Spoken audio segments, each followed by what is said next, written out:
Hey everyone, I want to talk about something important today because it's time to get back to our roots around free expression on Facebook and Instagram. I started building social media to give people a voice. I gave a speech at Georgetown 5 years ago about the importance of protecting free expression, and I still believe this today. But a lot has happened over the last several years. There's been widespread debate about potential harms from online content. Governments and legacy media have pushed to censor more and more. A lot of this is clearly political, but there's also a lot of legitimately bad stuff out there. Drugs, terrorism, child exploitation. These are things that we take very seriously, and I want to make sure that we handle responsibly. So we built a lot of complex systems to moderate content.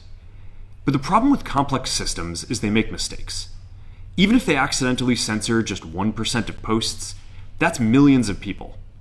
And we've reached a point where it's just too many mistakes and too much censorship. The recent elections also feel like a cultural tipping point towards once again prioritizing speech. So we're going to get back to our roots and focus on reducing mistakes, simplifying our policies, and restoring free expression on our platforms. More specifically, here's what we're going to do. First, we're going to get rid of fact checkers and replace them with community notes similar to X, starting in the US. After Trump first got elected in 2016, the legacy media wrote non-stop about how misinformation was a threat to democracy. We tried in good faith to address those concerns without becoming the arbiters of truth. But the fact-checkers have just been too politically biased and have destroyed more trust than they've created, especially in the US. So over the next couple of months, we're going to phase in a more comprehensive community notes system. Second, we're going to simplify our content policies and get rid of a bunch of restrictions on topics like immigration and gender that are just out of touch with mainstream discourse. What started as a movement to be more inclusive has increasingly been used to shut down opinions and shut out people with different ideas, and it's gone too far. So I want to make sure that people can share their beliefs and experiences on our platforms. Third, we're changing how we enforce our policies to reduce the mistakes that account for the vast majority of censorship on our platforms. We used to have filters that scanned for any policy violation. Now, we're going to focus those filters on tackling illegal and high-severity violations. And for lower severity violations, we're going to rely on someone reporting an issue before we take action. The problem is that the filters make mistakes, and they take down a lot of content that they shouldn't. So by dialing them back, we're going to dramatically reduce the amount of censorship on our platforms. We're also going to tune our content filters to require much higher confidence before taking down content. The reality is that this is a trade-off. It means we're going to catch less bad stuff, but we'll also reduce the number of innocent people's posts and accounts that we accidentally take down. Fourth, we're bringing back civic content. For a while, the community asked to see less politics because it was making people stressed. So we stopped recommending these posts. But it feels like we're in a new era now, and we're starting to get feedback that people want to see this content again.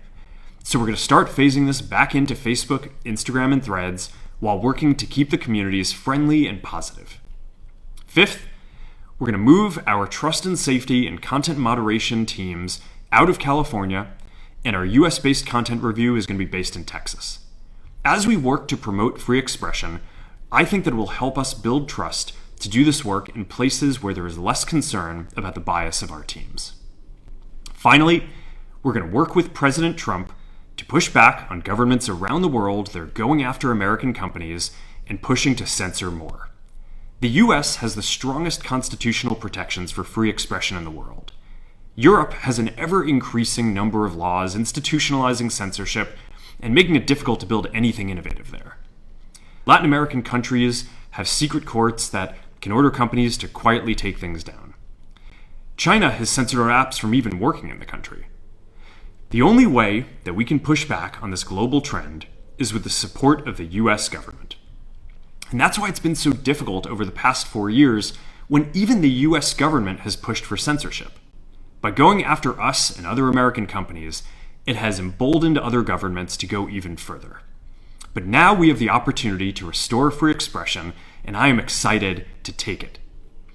It'll take time to get this right, and these are complex systems. They're never going to be perfect. There's also a lot of illegal stuff that we still need to work very hard to remove. But the bottom line is that after years of having our content moderation work focus primarily on removing content, it is time to focus on reducing mistakes, simplifying our systems, and getting back to our roots about giving people voice. I'm looking forward to this next chapter. Stay good out there, and more to come soon.